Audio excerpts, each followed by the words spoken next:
Now we will see about the built-in annotations. See, so these are all the built-in annotations we have. One we call as an override annotations we have. What is this override annotations? So the override annotations assures that the subclass method is overriding the parent class method, right? So if it not, okay, then what happens? The compile time errors occurs, right? So and you take one more that annotation that is what you call it as 1 minute.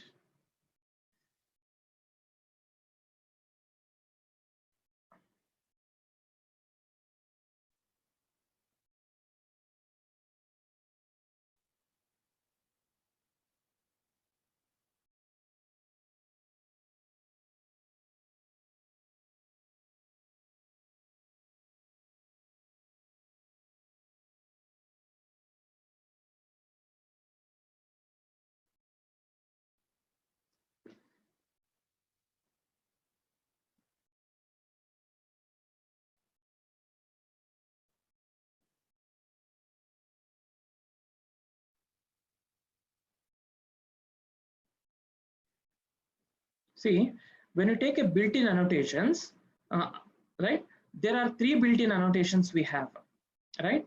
So the first one is called as an override, right? The second type of annotations, we call it as suppress warning, right? The third one is the deprecated, right? So these are all the 3 built-in annotations we have. See, I'll just give the demonstration of this. See here.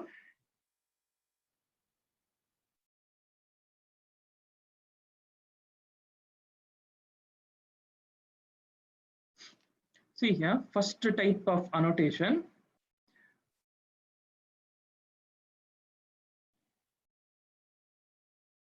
So this is what this is the first type annotation, that is an override annotation. See here how you should use this override annotation.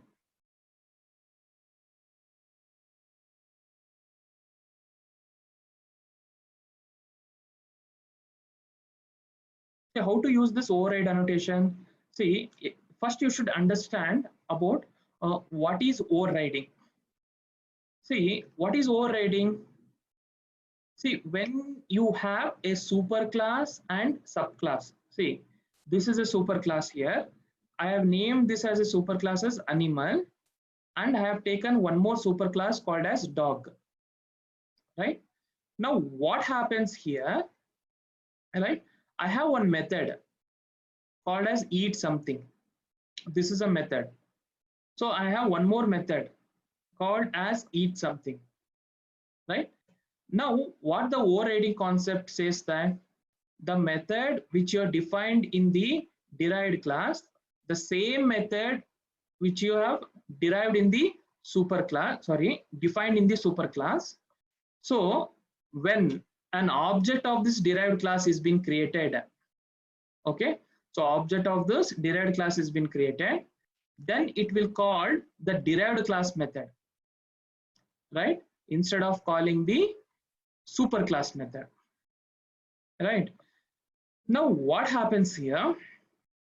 See here, now this is a main class demo annotation, right? In this main class I have created an object, right? Now you just see here, what is this? Animal is a superclass A. What is A? A is a reference variable of the superclass. Now I have created an instance of this derived class using this new dog. That instance I have assigned it to the I have assigned to the reference variable of the superclass, right? I think you know about the concept of there is one concept in the Java, that is superclass reference variable can refer to the subclass object, right? Now here what happens, here using this reference variable, right, you're calling this method. Now what happens here, the derived class method will be called, right, and it will print the string message eat foods, right?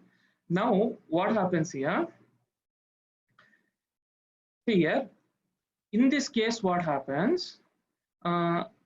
Eat foods.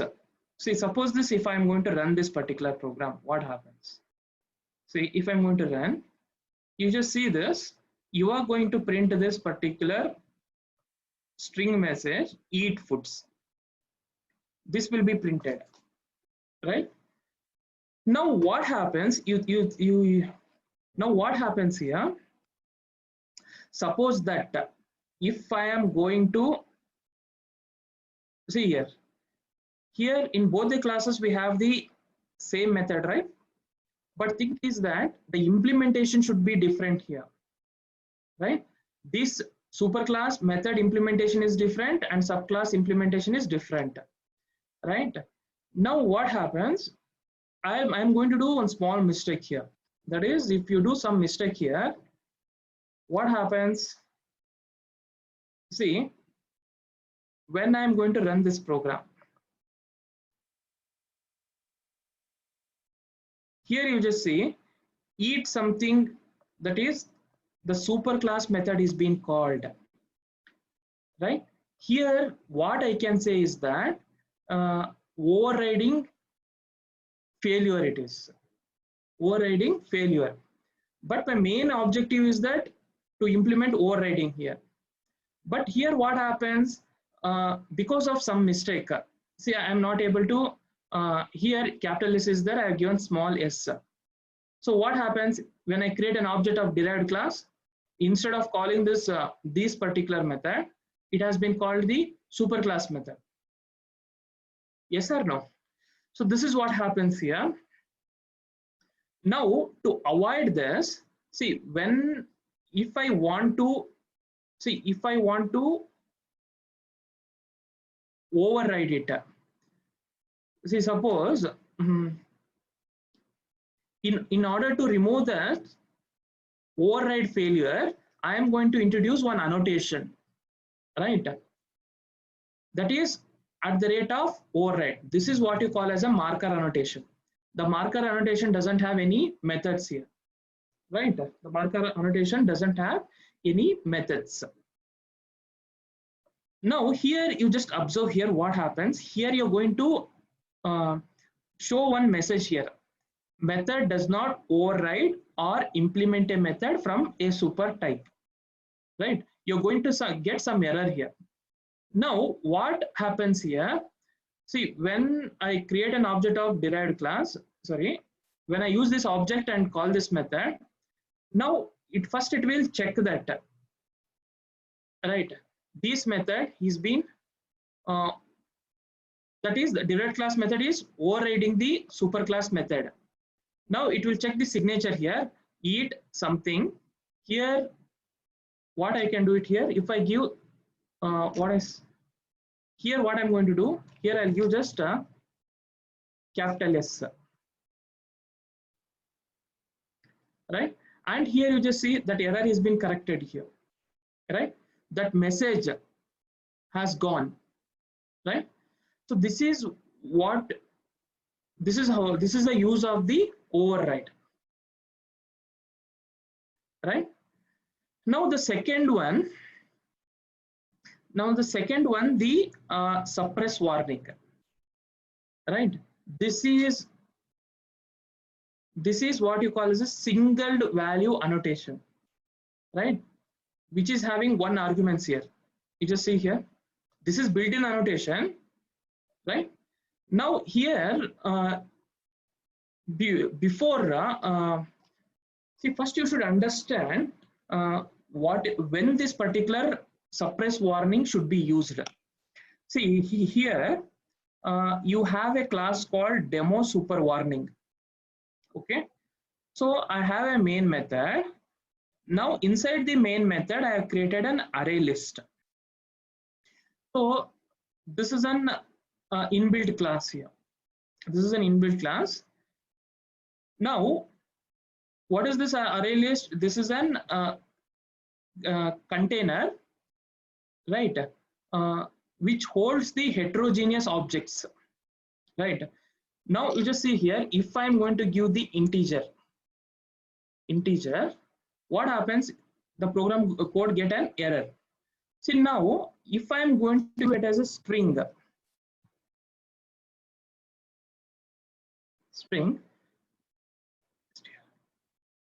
see, the program will not get an error here, right?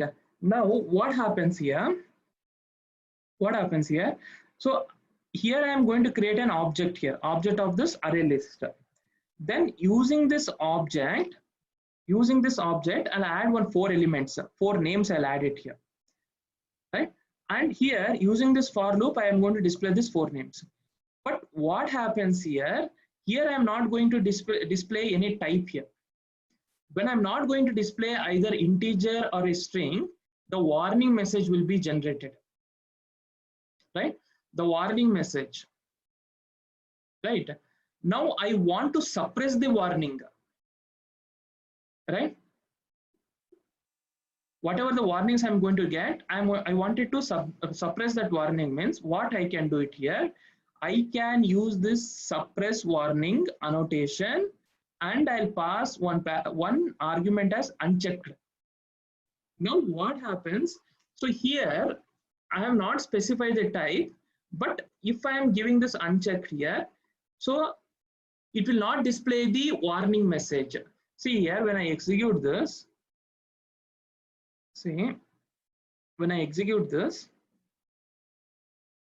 see, Sonu, Vimal, Ratan, these 3 names, it will be displayed, right? There is no warning message here, right? You understood?